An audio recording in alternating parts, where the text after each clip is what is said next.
Οκ. Λοιπόν, ακόμα ένα επεισόδιο. 3 γυμναστές σε ένα podcast. Να λέμε συνέχεια. Λοιπόν, special episode. Σήμερα έχουμε μαζί μας τον Joseph, τον ιδιοκτήτη του Nutribar. Joseph, nice having you here. Yanis, thank you very much for having me. It's an Welcome, honor. Joseph. Welcome. Thank you, Chris. Thank you, It's Louis. an honor.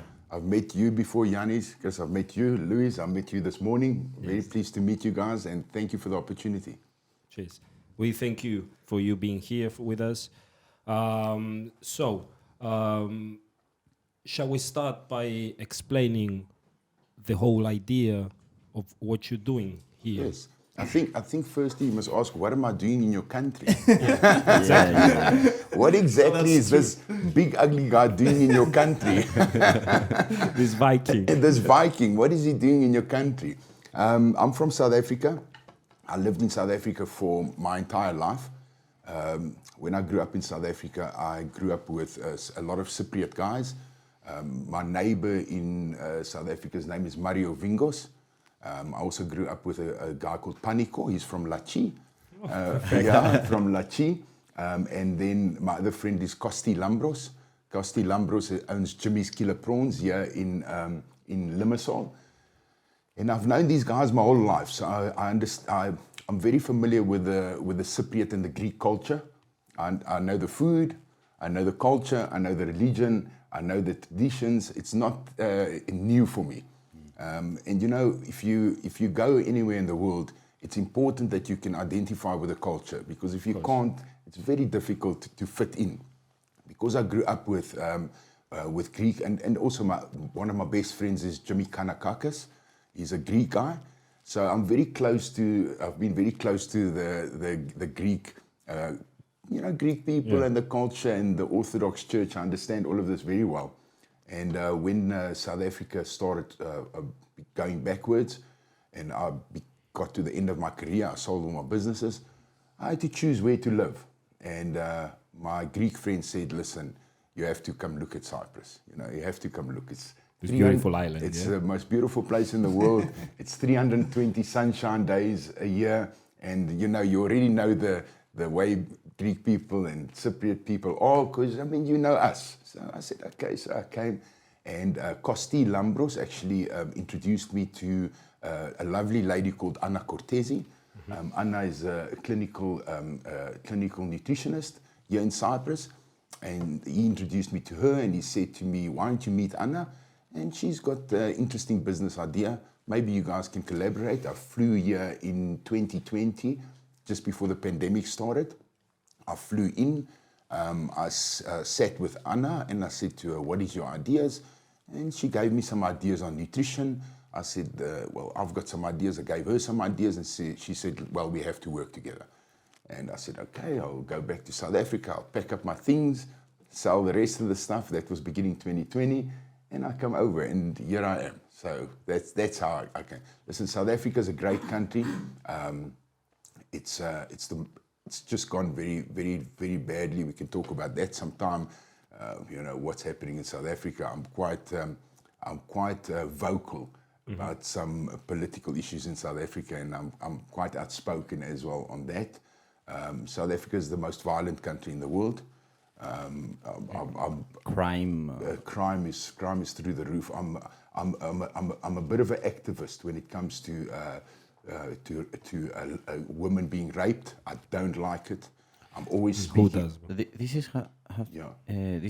have to do with poverty of the majority of people.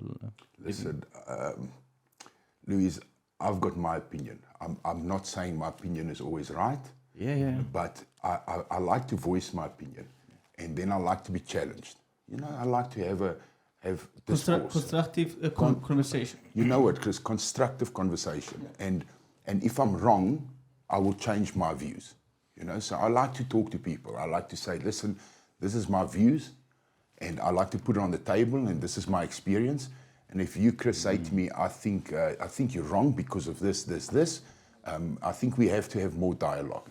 I don't think we can solve the problems of the world without dialogue.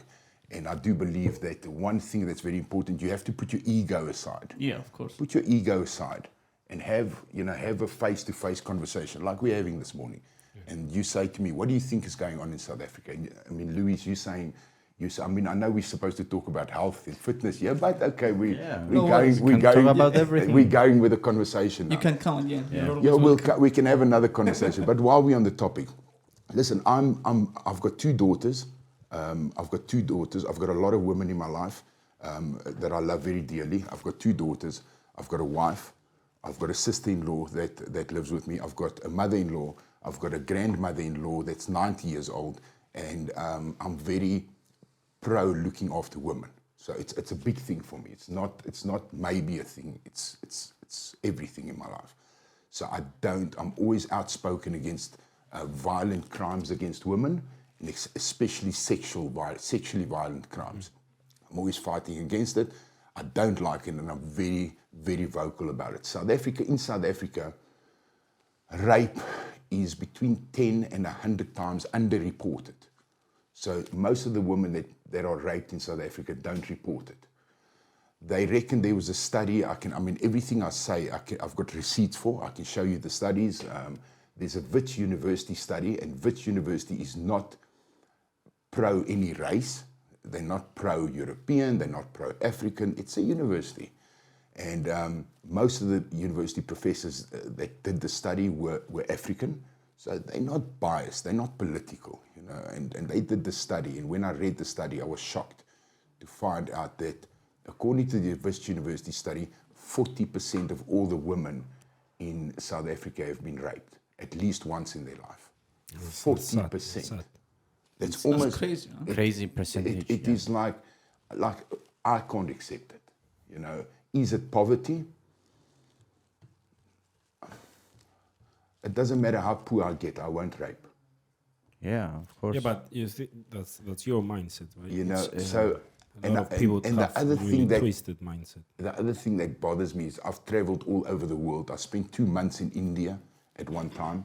I've been to Thailand. I've been to some really poor places. Third world countries, let's say. Third world countries. I've been to Zambia, Zimbabwe. Our neighboring countries. And South Africa is not poorer than those countries in comparison. India is much poorer than South Africa. And the Indians don't rape like that. But maybe the religion or the culture, the moral compass of the ethnic identity of some countries. You're touching on something there. Yeah. You're touching on...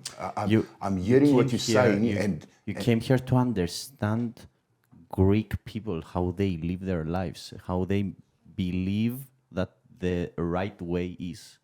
This is how you understand a group of people that identify as one race. Okay, so you're making some interesting points there. I'm going to try and... I should have a piece of paper, so I write it down, and then we can go... Because you made about 4 really good points there. And I would love to expand on that. Okay, so I've traveled all over the world. I haven't only traveled to Cyprus. I haven't only traveled with regards... Listen, the Greek civilization, we can't even begin to talk about because it's thousands of years old. It's massive. What the Greeks have contributed to the world is unsurmountable.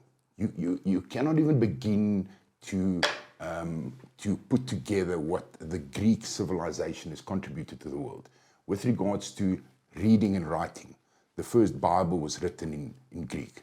So the Greek people are a very civilized nation, very civilized.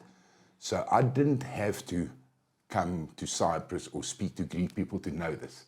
I can just read my history, so I know but it's very difficult for a Greek person of Greek origins that's got such a long history of civilization to understand Africa, because it's difficult to understand that the average African doesn't have 3,000 years of reading and writing. There's another thing you mentioned, which is, and I see a lot of the young Greek people are moving away from the church. I don't think this is a good thing to do. I think you mentioned religion.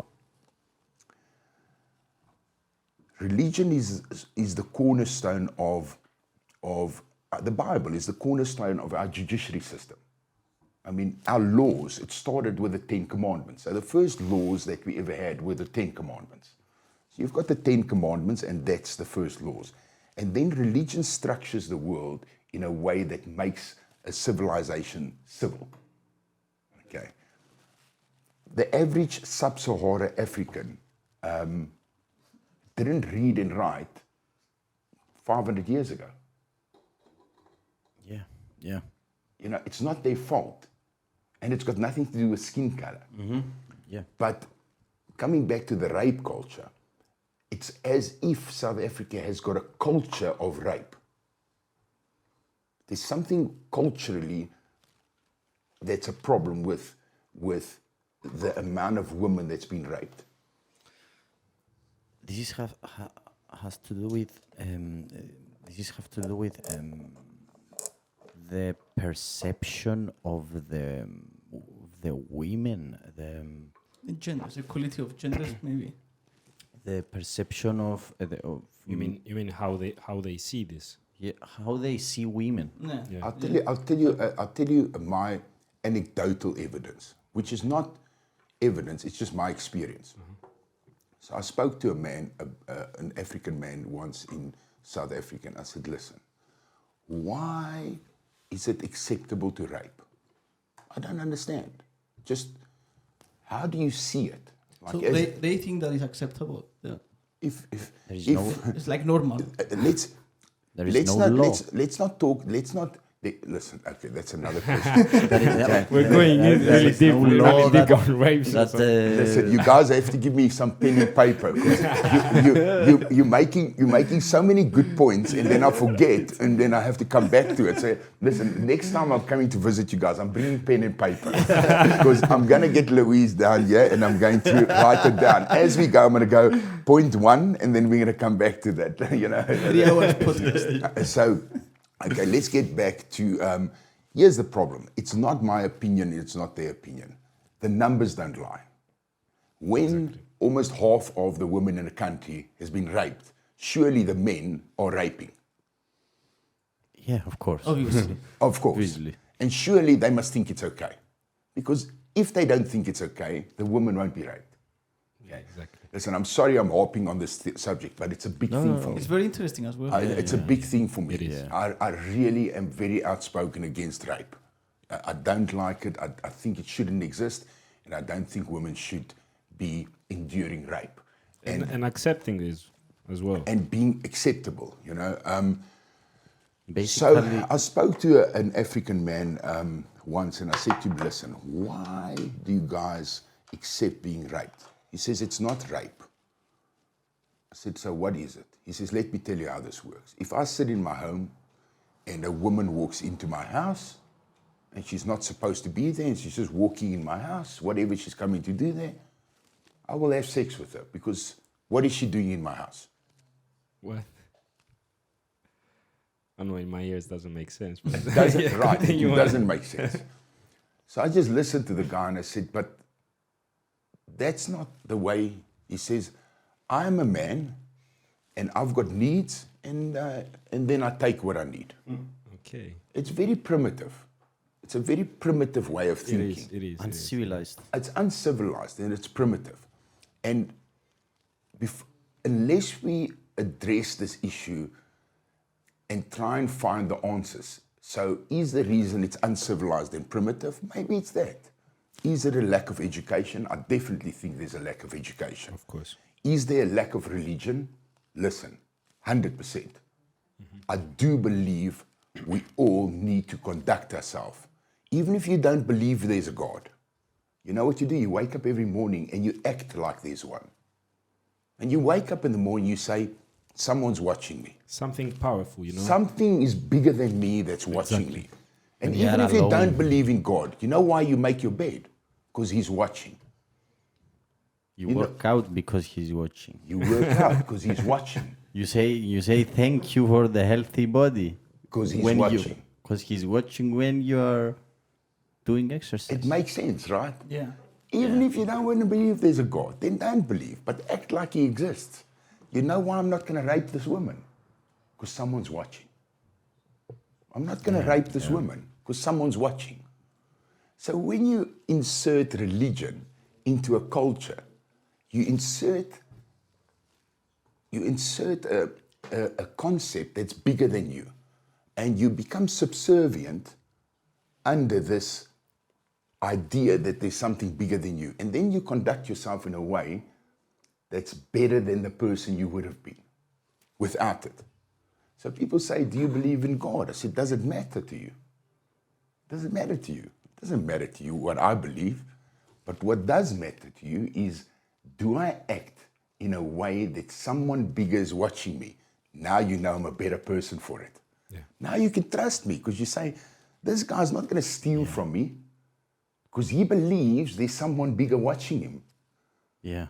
I become a better version of myself. You always strive to do the right thing, actually. Yeah. Yes.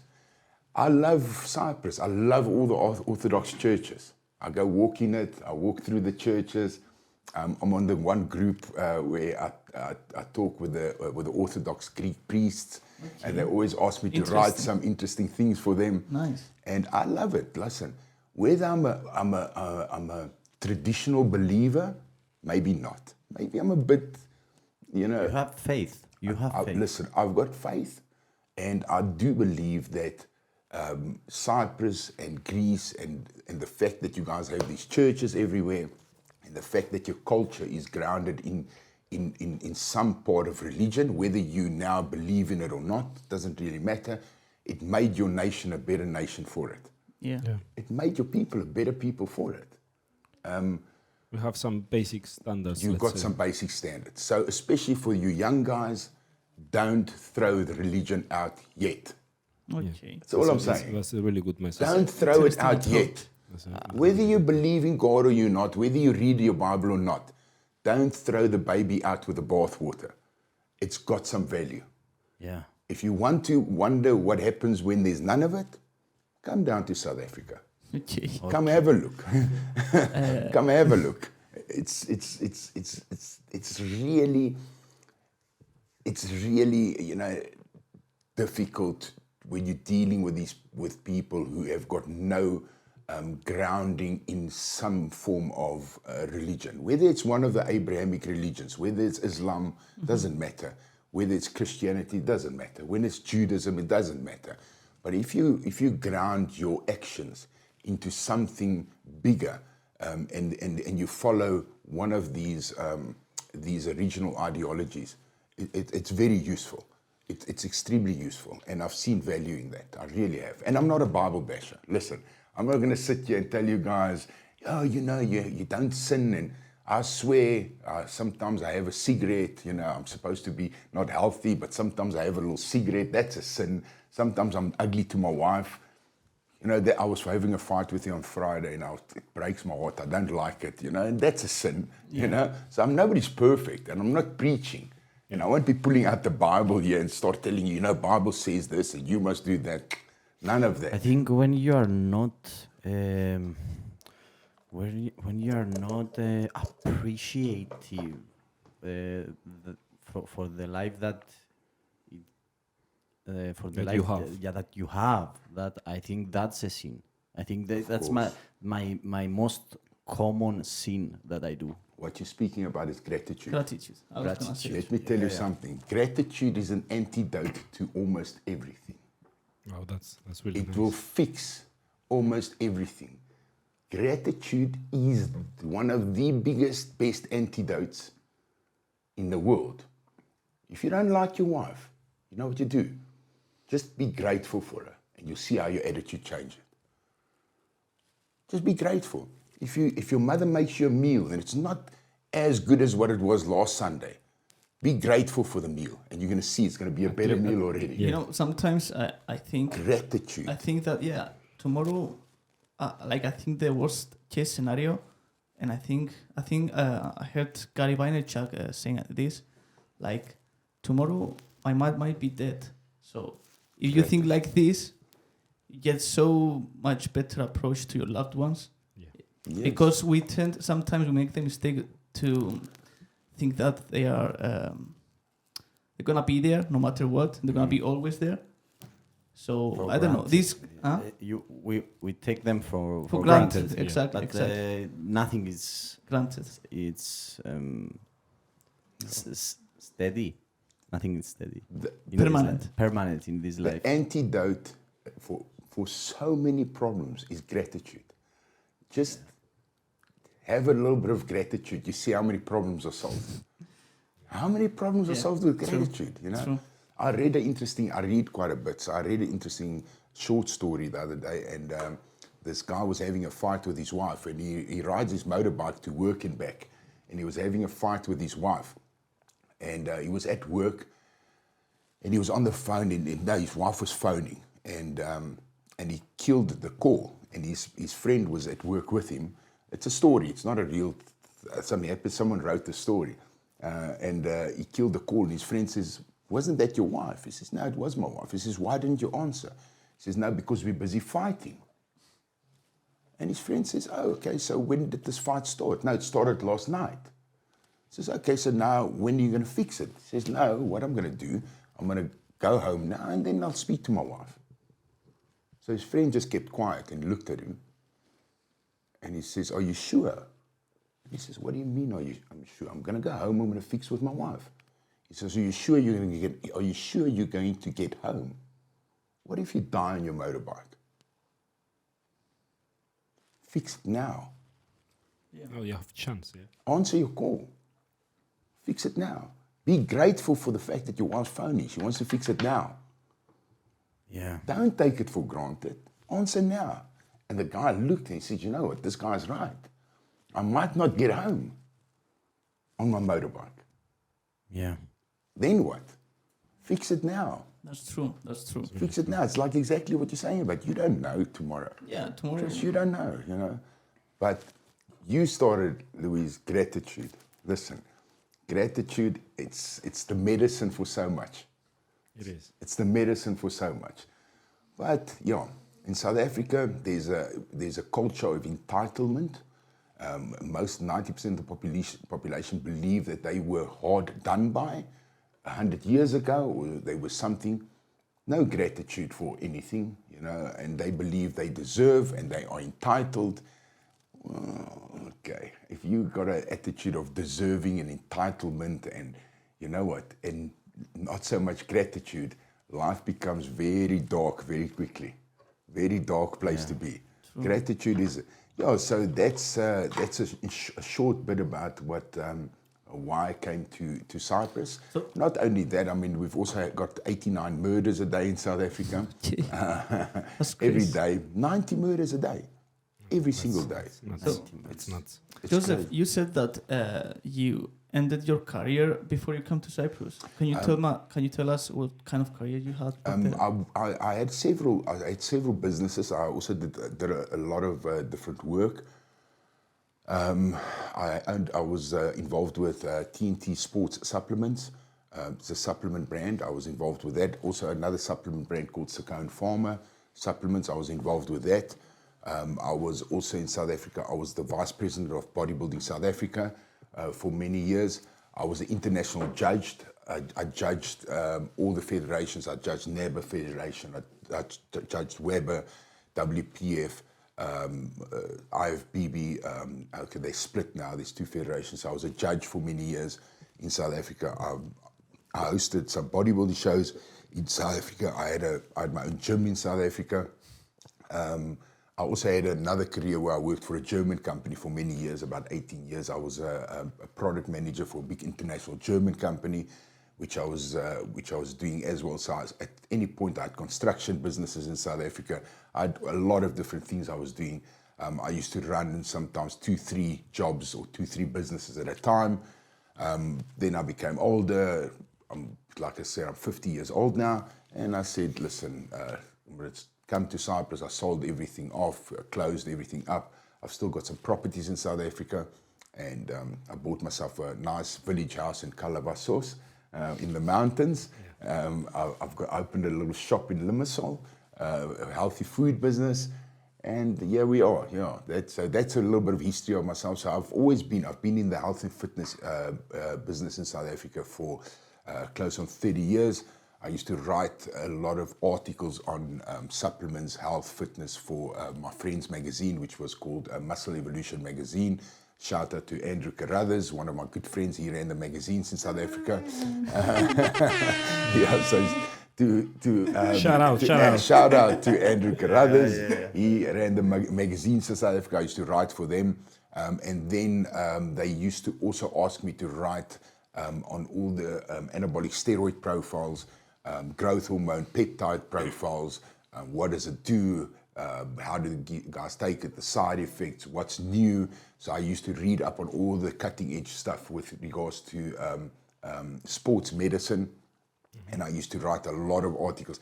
I think I was writing under a pseudonym back then, but I can't remember what my pseudonym was. I don't think I used my own name. It was some name, I can't remember. I don't think I used my own name in the magazine. Maybe it was Viking. Yeah, maybe it was Viking. South African Viking. Maybe it was Viking. I don't know. I can't remember. Yeah, so that's my background. My passion is health and fitness. That's my passion. But I mean, my skill sets are not only health and fitness. That's just my passion. I've got other skill sets. I studied other things, which I've got also behind my name. But my main passion is health and fitness. So that's what I love doing the most.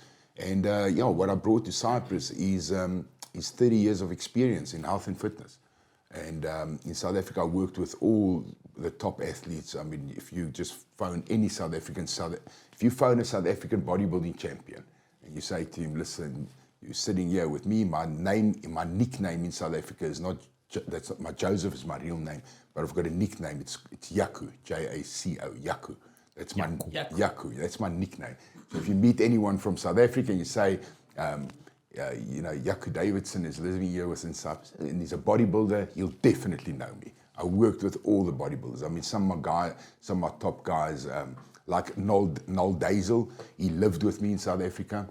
I met Noel, just an interesting story. I mean, Noel will back it up, and I've told people this many times. I met Noel Dazel. He was sitting in a pub.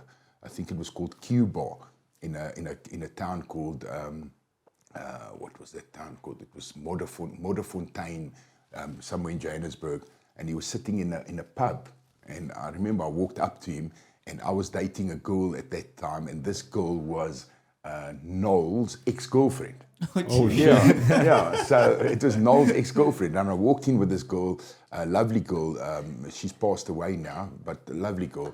And I walked into the pub with her. Her name was Michelle, and she says, "Oh, there's my ex-boyfriend." I looked at this dude. I said, "Jeez, this guy looks good, you know." And I was surprised I didn't know him because I knew all the bodybuilders in South Africa. And I walked up and she introduced me. She said, "This is Noel Dazel." I said, "Hello, pleased to meet you." I said, "What do you do for a living?" He says, "No, I'm a software developer."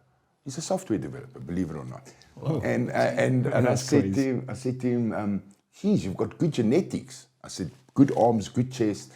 I said, "How serious do you train?" He says, "No, quite serious." I said, look, by looking at the legs, not that serious, you know. It looks you hit him hard, right? You hit him hard. No, listen, I said to him, "Great genetics, but the leg, I think we need to squat, buddy." And he said, and I mean, he can tell you the story. I was making jokes with him, and I said to him, "Listen, all jokes aside, you've got great genetics. Do you want to be serious about bodybuilding? If you want to be serious about bodybuilding, give me a call." Gave him my number. No one called for 10 years. Oh, really? For 10 years. 10 years? 10 years. He didn't call. After 10 years, I saw him somewhere. We phoned. I can't remember how we met up again. But I mean, I love the guy. He's just the nicest person in the world. And we started talking again. I said to him, "Listen, you serious now? You want to be serious?" He said, yeah, I want to be serious. I said, "Okay, come, let's do it." And I went to the gym. I used to squat every single Monday. I did squats. Monday. I did Monday you squats. start with legs. Monday I do legs. I still do legs on a That's Monday. that's a mentality. You can ask the boys from VIP gym here. Every Monday I'm on the legs. Look, I've met some lovely people here. Shout out to RX Gym, great gym. VIP gym, great gym. I love all the gyms. If I would train at all of them. I love the guys, Andreas and them from Ara Gym, and I love Panico and them from VIP Gym, but you can ask them. Every Monday, legs. So I told Noel, I said, listen, Noel, let's start with legs. And at my gym was the most exclusive gym in the country, in South Africa, one of the most exclusive gyms in the world. You couldn't train in my gym unless you got an invite. You couldn't get a membership, you couldn't buy a membership, you couldn't pay for a membership. It was only professional athletes, and it was only on invite. That's how I did it. Yeah, it's my gym was attached to my house. It was inside of my house. My gym was the same size as VIP gym in my house. I can show you guys videos. It's crazy. Imagine the mentality of working out there. Like top pros are there. Yeah. So I remember it was a Monday night. We cleared the gym. I said, no one in the gym tonight because I'm going to train a special guy. And it was Noel Dazel. When Noel started training with me, he had 900 followers on Instagram. 900. Okay. Before I carry on talking about Noel, I want to just emphasize the fact I worked with a lot of athletes in South Africa, and a big shout out to every single one of those athletes. Big shout All out of them. to everyone. Noel became the most famous. Okay? Of all of them. Of all of them. And well done to him. But I don't want to talk about Noel only without talking about the other guys. I mean, I can name a couple. John Leslie, this bodybuilder. I mean, if Noel, sorry for Noel for saying this, you know what I'm talking about. It will be hard for Noel to beat John Leslie on a stage. I mean, this guy is a monster. Dylan Ridley, John Leslie. I mean, it goes on and on. Verlu. I mean, I had a huge team of athletes there. Shout out to all of them.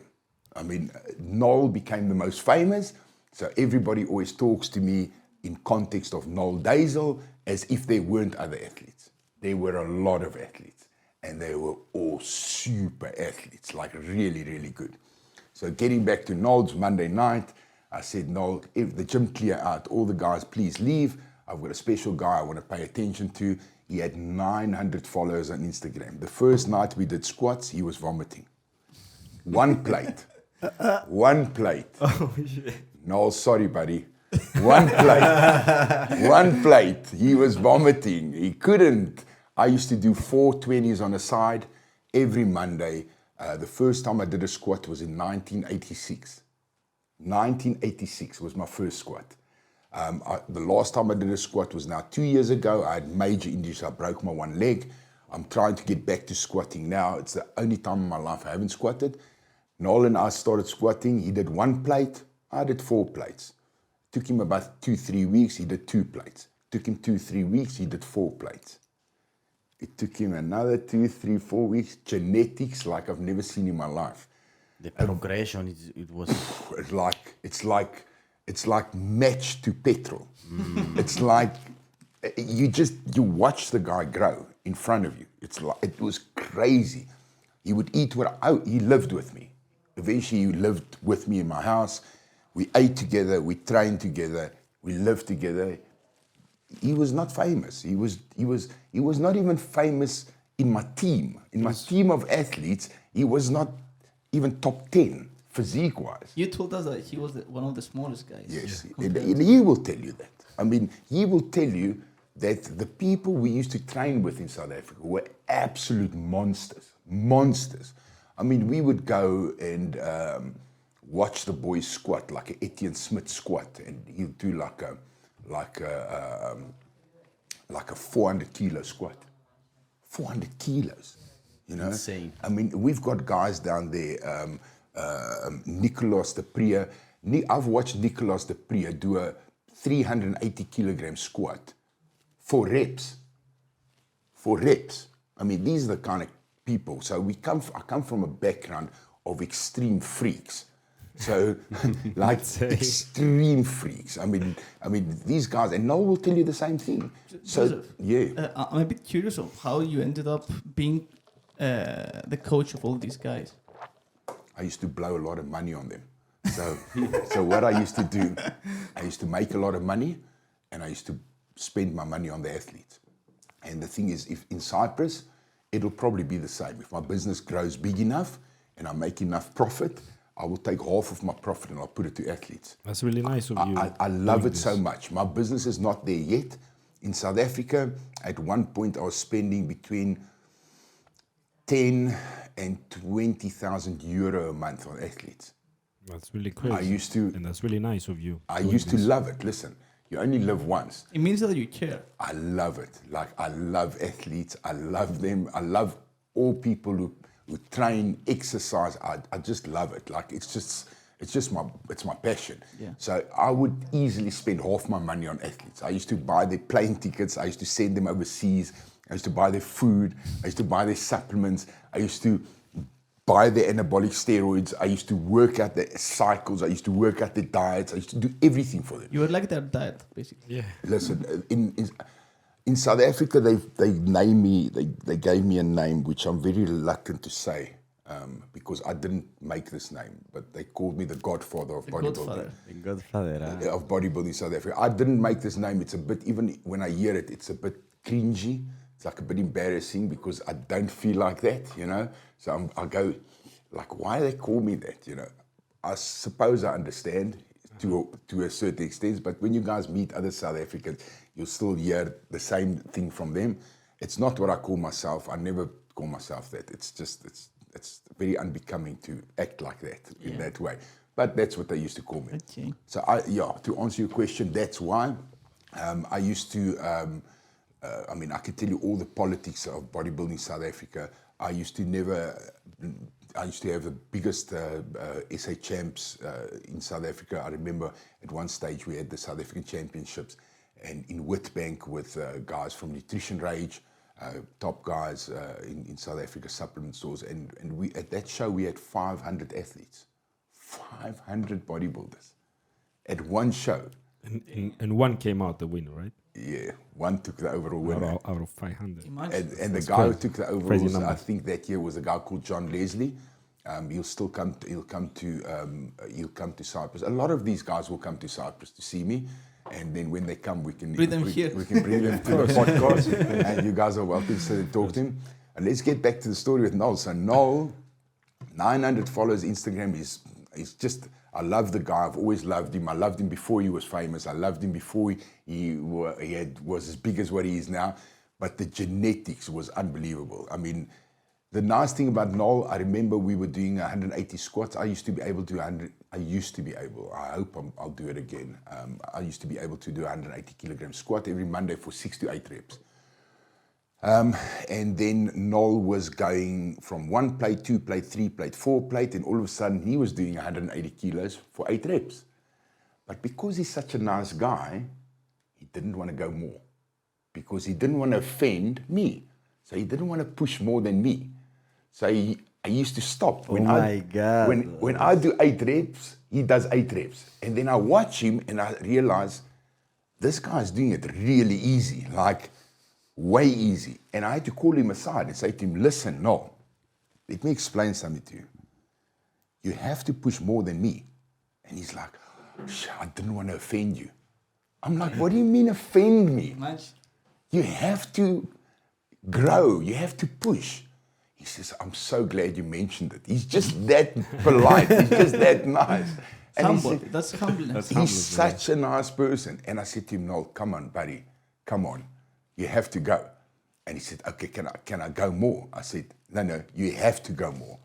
And he went 4 plates, 5 plates, 6 plates for 10 reps. Right? He went 260 kilos for 10 reps. His legs just went boom.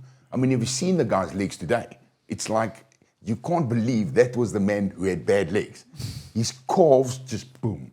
Everything just grew. I mean, this guy's got genetics.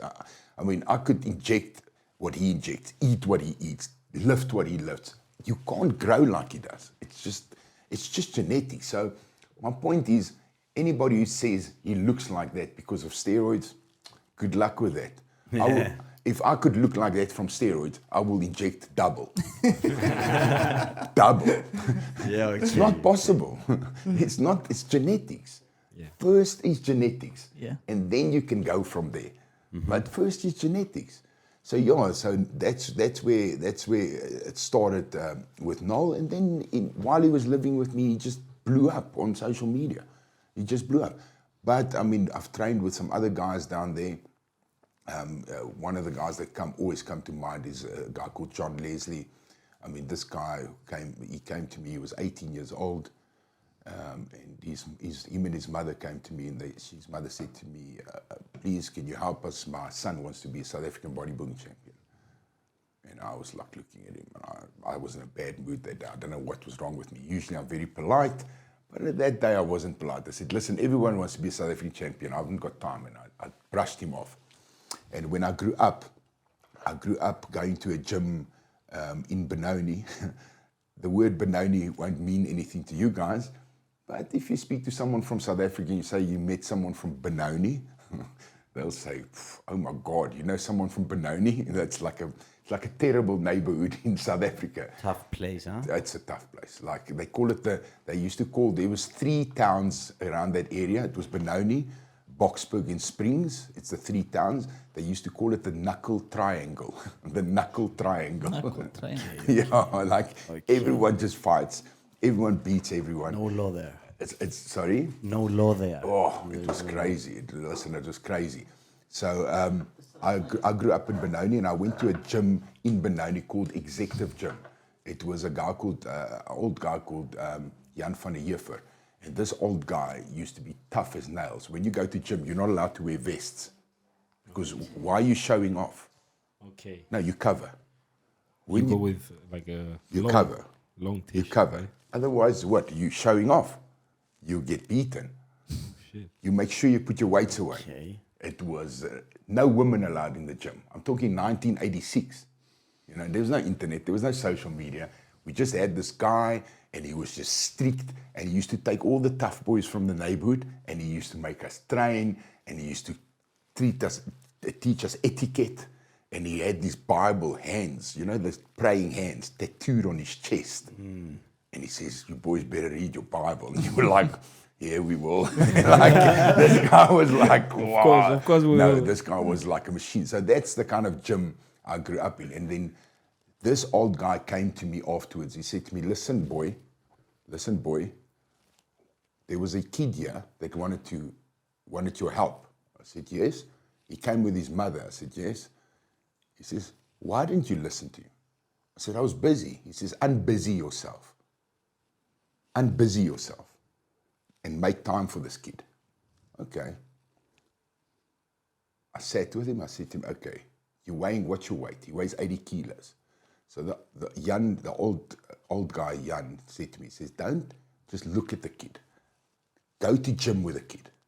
You're going to be surprised. Go to gym.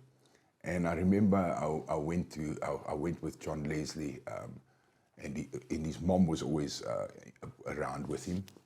And I went to the gym with him, and he was weighing 80 kilos, and he could bench 140. What? 140. 80 kilos, I am 80 kilos. Like three plates on each Three side. plates on the side. He could bench 140. He was really strong. How many reps? No, you could just bench like 1 or 2, but I was just But still. observing, you know. PR. Yes. Like, And I just looked. I said, "Look, this kid's strong." And I said, "Do you eat? What do you eat?"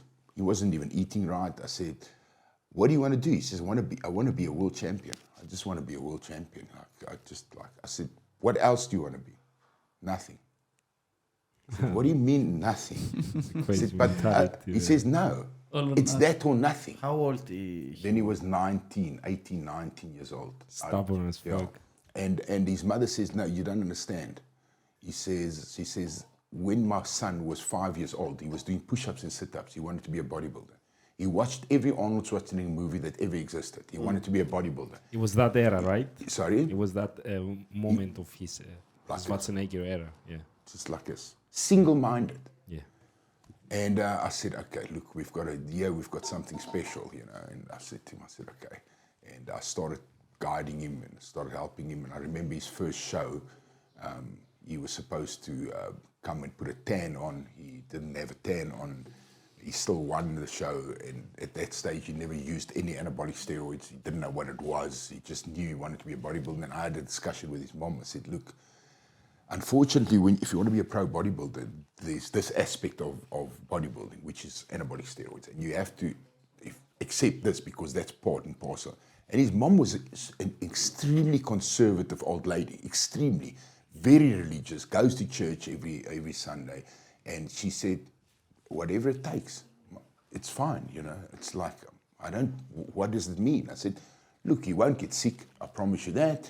You know, that's what all the athletes do. I'll guide him, I'll help him, I'll write his protocols for starters, and I'll make sure nothing, and I'll make sure he goes for his blood test and does everything, checks himself out. And I mean, there's a long journey with this guy. I mean, I can write a book on this character. But in short, he did his thing.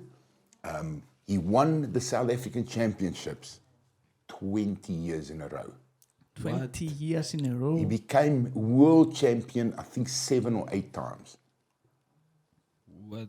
He's the most accomplished bodybuilder in South Africa by far. He's not as famous as Noel Dazel, but from all my guys, he's the Top. Elite. He's the top. He's the guy. He's the guy. I've been wanting him to come to Cyprus. Absolute gentleman, the nicest guy in the world. Probably the best bodybuilder there are exceptions. Gary Stradom, he's from South Africa. He's living in Thailand now. He's a more accomplished bodybuilder than John Leslie. But right up there, I mean, with Gary Stradom, John Leslie, these kind of guys, those are the best guys South Africa's ever had. And John Leslie was one of my guys. I speak to him often still. You know, I would love for him to come to South Africa. He's over 40 years old now. I mean, he's over 40. He had a long career as a pro bodybuilder. He never got his pro card, his IFBB pro card. He got his pro card in all the other federations. He came second on IFBB Worlds. He came 6th on IFBB Worlds. Second, because of the politics, they never awarded him his IFBB pro card, which is very sad. Because if anybody deserves this, it was him. We took him to World Championships in Lithuania a couple of times where they moved the show forward, and we had to cut his carbohydrates very early, and we moved him to 2.5 kilograms of boiled chicken a day. I was cooking the boiled chicken. He was lying down, and I was feeding him the boiled chicken. He still won. He won. World